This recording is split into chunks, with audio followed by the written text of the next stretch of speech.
Hello friends. हम लोगों ने पिछले वाले वीडियो में पढ़ा था एनस तक, ठीक है। अब हम आज की वीडियो में पढ़ेंगे वॉल ऑफ एलिमेंट्री कैनाल और डाइजेस्टिव ग्लैंड्स के बारे में, ठीक है। डाइजेस्टिव ग्लैंड्स के बारे में पढ़ेंगे और आज पढ़ेंगे वॉल ऑफ एलिमेंट्री, ठीक है। हम आगे बढ़ते हैं। The wall of alimentary canal from oesophagus to rectum possesses the four layer. Alimentary canal जो होती है ये 4 लेयर से मिलकर बनी होती है, ठीक है ना। उसका नाम क्या है? सीरोसा, मस्कुलैरिस, सबम्यूकोसा एंड म्यूकोसा, ठीक है। Serosa is the outermost layer. Alimentary canal जो आप देख रहे हो यहाँ पे, ये जो हमारा एलिमेंट्री कैनाल है, इसके आउटर मोस्ट में जो लेयर होती है उसे हम लोग क्या बोलते हैं? सीरोसा, ठीक है। Serosa is the outermost layer and is made up of thin mesothelium. और ये किस चीज से बना होता है? Thin mesothelium with some connective tissue. NEET में यह आ सकता है कि सीरोसा जो है वो किस चीज से बना होता है, तो it is made up of thin mesothelium with some connective tissue, ठीक है। हम आगे बढ़ते हैं। Muscularis is formed by a smooth muscle. Second layer क्या हो जाएगी? मस्कुलैरिस। देखो अपने यहाँ देखो, आउटर मोस्ट क्या है? सीरोसा, उसके जस्ट नीचे क्या है? मस्कुलैरिस, उसके नीचे क्या है? सबम्यूकोसा, और सबसे नीचे क्या है? म्यूकोसा, ठीक है। तो जो muscularis is formed by smooth muscles usually arranged into inner circular and outer longitudinal layer, ठीक है। अब इसे आप समझो फिगर से। ये जो हमारा मस्कुलैरिस लेयर है ये सब डिवाइड होता है 2 पार्ट में। जो पार्ट अंदर का है वो होता है सर्कुलर और जो पार्ट बाहर का है वो होता है लॉन्गिट्यूडनल। तो ये क्वेश्चन नीट में आ सकता है कि मस्कुलैरिस लेयर में जो पार्ट अंदर का है वो कौन सा होता है और जो पार्ट बाहर का है वो कौन सा होता है, ठीक है। An oblique muscle layer may be present in some region. अब इसे आप ध्यान से समझिए। मैंने इससे पहले कहा, क्या बोला कि मस्कुलैरिस लेयर में 2 लेयर होती है। जो पार्ट होती है अंदर की वो होती है सर्कुलर और जो होती है बाहर की वो होती है लॉन्गिट्यूडनल। इसके अलावा सम पार्ट में, सम रीजन में ऑब्लिक मसल भी होती है, ठीक है। An oblique muscle layer may be present in some region, और वो सम रीजन कौन सा है? स्टमक है। उसमें क्या होती है स्टमक में कि जो सबसे आउटर मोस्ट लॉन्गिट्यूडनल, बीच में होती है ऑब्लिक और अंदर होती है सर्कुलर। और ये हेल्प करता है इसको डाइजेशन में के मूवमेंट जो होती है ना, जैसे में फूड मूव करता है उसमें ये हेल्प करता है ऑब्लिक मसल, ठीक है। And the submucosa layer is formed of loose connective tissue, ठीक है। थर्ड लेयर कौन सी है? सबम्यूकोसा लेयर, जो किससे बनी हुई है? लूज कनेक्टिव टिश्यू से, containing nerve, blood and lymph. इधर रखना, नर्व, ब्लड एंड लिम्फ। ये पूछ सकता है कि एलिमेंट्री कैनाल के किस वॉल में नर्व, ब्लड और लिम्फ पाई जाती है, तो वो आपको है सबम्यूकोसा लेयर में। यहाँ लिखा भी है, the submucosa layer is formed of loose connective tissue containing nerve, blood and lymph, ठीक है। In duodenum glands are also present in submucosa. अब ध्यान रखिएगा कि in the case of duodenum, यहाँ पे ये नाम दे दिया है, मतलब ये स्पेशली बता रहा है कि in the case of duodenum glands are also present in the submucosa. तो एग्जाम में ये क्वेश्चन आ सकता है कि डिओडेनम की ग्लैंड जो है वो एलिमेंट्री कैनाल के किस लेयर में पाई जाती है, तो वो होती है सबम्यूकोसा लेयर में पाई जाती है डिओडेनम की ग्लैंड, ठीक है। The inner most layer lining the lumen of alimentary canal is the mucosa. अब यहाँ देखो आप, ये हमारा हुआ एलिमेंट्री कैनाल, ये हमारा हुआ ल्यूमेन, सबसे आउटर मोस्ट सीरोसा, उसके जस्ट यहाँ पे मस्कुलैरिस, उसके नीचे सबम्यूकोसा, और ये ल्यूमेन को जो कवर करता है उसे हम लोग बोलते हैं म्यूकोसा। ये जो हमारा ल्यूमेन हुआ इसको जो कवर करता है वो होता है म्यूकोसा, ठीक है। This layer forms irregular fold that is called rugae in the case of stomach and small finger like folding called villi in the small intestine. अब ध्यान रखना, रूगी, ये जो हमारा म्यूकोसा है, यहाँ देखो आप, ये जो हमारा म्यूकोसा लेयर जो है ये फॉर्म करता है फोल्डिंग। देखो यहाँ फोल्ड देखो आप, फोल्ड दिख रहा है ना, ये फोल्ड है, इस फोल्ड को हम लोग रुगी बोलते हैं इन the case of stomach. Exam में ये क्वेश्चन आ सकता है, स्टमक में क्या बोलते हैं, रुगी, और इस इन स्मॉल इंटेस्टाइन इसे हम लोग बोलते हैं विलाई। यहाँ पे दिया भी है, this layer forms irregular fold rugae in stomach and small finger like folding, ठीक है, folding called villi in the small intestine, ठीक है। अब आगे देखिए, the cell lining the villi produce numerous microscopic projection called microvilli, ठीक है। ये जो आप देख रहे हो विलाई, इस विलाई के ऊपर भी एक हल्की सी सेल होती है, सेल की लेयर होती है, ठीक है ना, उसे हम लोग क्या बोलते हैं, माइक्रोविलाई, ठीक है। That giving a brush border appearance.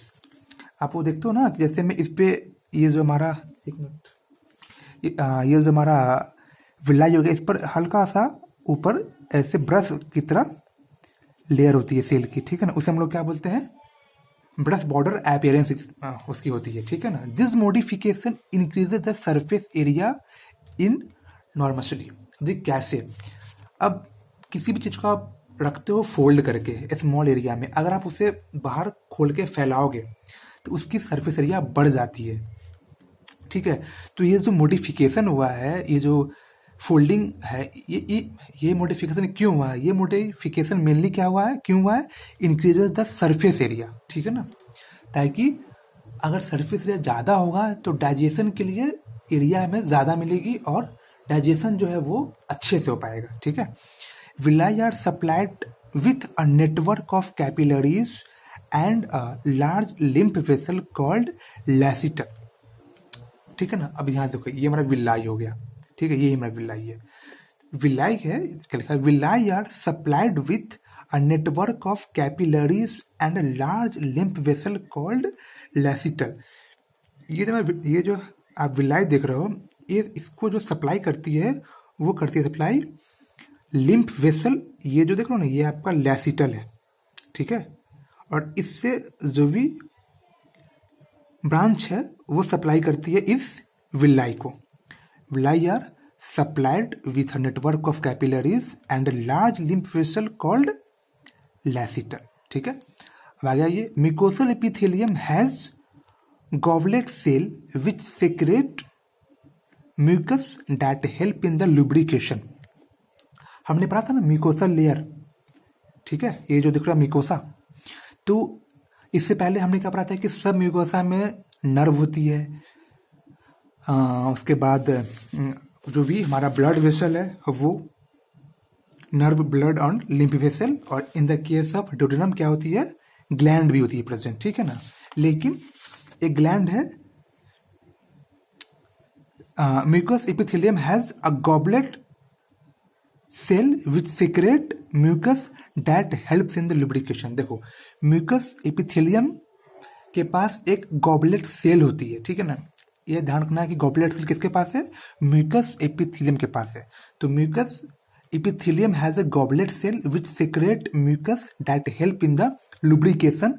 ये जो, अगर ये लुब्रिकेट रहेगा तभी तो वो फूड इसमें आसानी से मूव कर पाएंगे, इसमें आसानी से डाइजेस्ट कर पाएंगे, ठीक है। तो mucosal epithelium has a goblet cell which secrete mucus that help in the lubrication, ठीक है। Mucosa also form gland in the stomach that is gastric gland. हमने क्या पढ़ा था कि सब म्यूकोसा में क्या होती है, नर्व, ब्लड वेसल, और इन द केस ऑफ ड्यूडेनम इसमें क्या होती है, ग्लैंड भी होती है। बट इन स्टमक यहाँ क्या लिखा हुआ है कि mucosa also forms gland in stomach. Stomach में जो ग्लैंड होती है ना, गैस्ट्रिक ग्लैंड, वो किस लेयर में होती है, वो होती है म्यूकोसा के लेयर में। ये एग्जाम में आ सकता है कि स्टमक में जो ग्लैंड होती है, गैस्ट्रिक ग्लैंड, वो स्टमक के किस लेयर में होती है, तो वो होती है म्यूकोसल लेयर में होती है, ठीक है ना।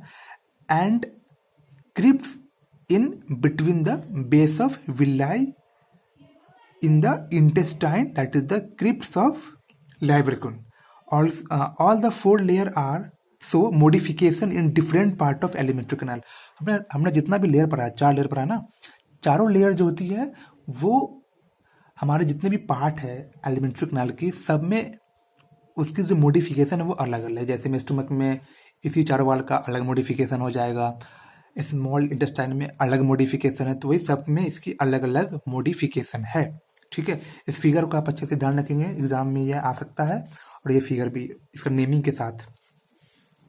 ठीक है, अब हम आते हैं आगे डाइजेस्टिव ग्लैंड पे। The digestive gland associated with alimentary canal including the salivary gland, the liver and pancreas. मतलब डाइजेस्टिव ग्लैंड कौन कौन सी है जो इंक्लूड है एलिमेंट्री कैनाल में? Salivary gland, liver and pancreas. Saliva is mainly produced by 3 pairs salivary gland. 3 pairs मतलब 6, ध्यान रखिएगा, 3 पेयर से मतलब 6 सलेवरी ग्लैंड होती है। सबसे फर्स्ट है दी पैरोटिड्स, जिसे हम लोग चीक ग्लैंड भी बोलते हैं, दी सब मैक्सिलरी या फिर सब मैंडिबुलर, इसे बोलते हैं लोअर जॉ में भी होती है ये, एंड द सब लिंगुअल जो पाई जाती है कहाँ? Below the tongue. ये दी पैरोटिड ये होती है चिक में, दी सब मैक्सिलरी ये होती है लोअर जॉ में, और दी सब लिंगुअल्स ये होती है below the tongue. This gland situated just outside the buccal cavity. देखो बक्कल कैविटी, और बक्कल कैविटी मतलब समझे, ये भी दिखाते हैं। देखिए ये जो टीथ है, टीथ के बाहर और लीप के बीच में जो कैविटी होती है उस सबको ले लें तो हो जाती है आपको है मतलब ओरल कैविटी, और टीथ के अंदर का जो रीजन है उससे हम लोग बोलते हैं बक्कल कैविटी। लिप के अंदर मतलब पूरी ये टीथ भी, और the space between the lip and teeth, वो कैविटी भी, दोनों कैविटी को मिला दें तो बनती है मतलब ओरल कैविटी। और इनसाइड द टीथ जो कैविटी होती है, ये कैविटी जिसमें टंग है और ये रीजन जो है, इसे हम लोग बोलते हैं बक्कल कैविटी। ठीक है, तो ये लिखा है यहाँ पे, this gland situated outside the buccal cavity secretes salivary juice into the buccal cavity. Liver is the largest gland of the body, weighing about 1.2 to 1.5 kg in adult human. ठीक है, यहाँ तो कोई दिक्कत तो नहीं है। It is situated in abdominal cavity just below the diaphragm and has 2 lobes. Liver में कितनी होती है? 2 लोब होती है। The hepatic lobules are the structural and functional unit of livers. ये ध्यान रखिएगा कि लीवर्स का functional structural and functional unit होती है कौन सी? Hepatic lobules. ठीक है ना, containing hepatic cells arranged in the form of cord, ठीक है। Each lobule is covered by thin connective tissue sheath called the Glisson's capsule. जैसे में आप इस पे देख लें, ये हमारा अगर हम मान लें कि हेपैटिक लोब्यूल्स है, ठीक है, तो इसमें क्या दे रखा है? इसमें यह दिया है कि each lobules is covered bye a thin connective tissue sheath called Glisson's capsule. इसके बाहर एक लेयर होती है, ठीक है ना, थिन टिश्यू की, ठीक है ना। इस लेयर को हम क्या बोलते हैं? इस लेयर को हम लोग बोलते हैं ग्लिसन्स कैप्सूल बोलते हैं। ठीक है, इस लेयर को हम लोग क्या बोलते हैं? Glisson's capsule. इसे ध्यान रखिएगा। ठीक है, the bile secreted by the hepatic cells passes through the hepatic duct and stored and concentrated in the thin muscular sac called the gall bladder. अब देखो यहाँ पे आप, जैसे ये हमारा हो गया लीवर, यहाँ पे हमारा लीवर है, ठीक। लीवर में यहाँ पे जो लिखा है द बाइल सेक्रेटेड, यहाँ देखो आप, the bile secreted by hepatic cell passes through the hepatic duct, ये है हेपैटिक डक्ट, ठीक है, passes through the hepatic duct and stored and concentrated in the thin muscular sac called gall bladder. ये ध्यान रखना कि ये स्टोर्ड और कॉन्सेंट्रेट कहाँ होती है? कॉन्सेंट्रेट ये होती है गॉल ब्लैडर में, ठीक है। The bile secreted by the hepatic cell passes through the hepatic duct and is stored and concentrated in a thin muscular sac called the gall bladder. इसमें आके ये होती है कॉन्सेंट्रेट होती है और स्टोर्ड होती है, ठीक है। The duct of gall bladder that is the cystic duct, ये देखो ये जो है ये सिस्टिक डक्ट है, ठीक है ना। The duct of gall bladder that is the cystic duct along with hepatic duct from the liver forms the common bile duct। ये जो हमारा hepatic duct है और ये जो हमारा cystic duct है, दोनों मिलके क्या क्या बनाता है, कॉमन बाइल डक्ट, ठीक है, common bile duct. And the bile duct and the pancreatic duct open together into the duodenum. ये जो हमारा कॉमन बाइल डक्ट है और ये जो हमारा यहाँ से आती है पैनक्रियाटिक डक्ट, ठीक है। The bile duct and the pancreatic duct open together into the duodenum as the common hepato pancreatic duct. दोनों ये देख रहे हो आप, ये हमारा क्या है, पैनक्रियाटिक डक्ट है और ये हमारा क्या है, सिस्टिक डक्ट है, सॉरी कॉमन बाइल डक्ट है। दोनों मिलके बनाती है कॉमन हिपैटो पैनक्रियाटिक डक्ट, ये जो देख रहे हो। फिर ये खुल जाती है डिओडेनम में और इसके ओपनिंग को जो गार्ड करता है, इसके ओपनिंग को जो रेगुलेट करता है वो होती है एस्फिंक्चर। वो कौन सी एस्फिंक्चर है, एस्फिंक्चर ऑफ ओडाई।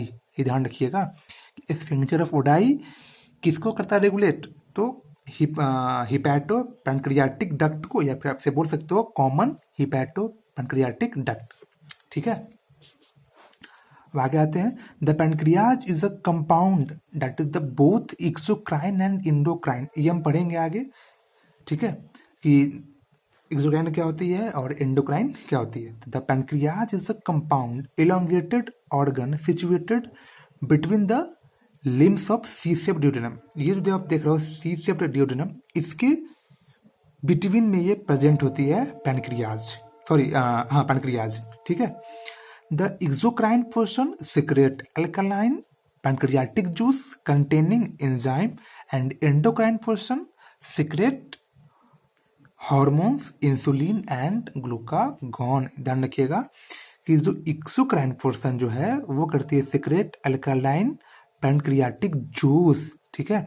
जो एक्सोक्राइन पोर्शन है वो करती है सिक्रेट अल्कालीन पैनक्रियाटिक जूस और जो इंडोक्राइन पोर्शन है वो करती है secrete hormones insulin and glucagon, ठीक है। और ये फिगर ध्यान अच्छे से रखिएगा। इस फिगर का जो भी लेबलिंग किया गया, नेमिंग किया गया है, उस सबको अच्छे से ध्यान रखिएगा, ठीक है। Thank you.